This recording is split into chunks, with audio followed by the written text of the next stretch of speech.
we look like fools to them when we're trying to duck and dive. Don't do that. Get into the topic, talk to them. It doesn't have to be so deep and so often, but they just need to know, my dad spoke to me about this, or mom spoke to me, depending on how you want to set it up in your own home, male to female or whatever. And for as long as they know, when they have an issue, you are the first go-to.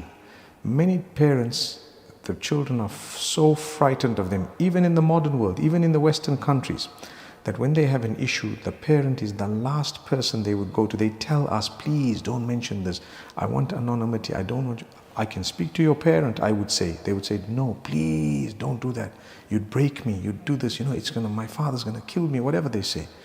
So I wonder that, Allah's going to ask you, كُلُّكُمْ رَاعٍ كُلُّكُمْ مَسْئُولٌ عَنْ رَعِيَّتِهِ. You're all shepherds, you're all responsible for your flock. Here's your flock running away from you, scared of you, frightened of you. How could you do that?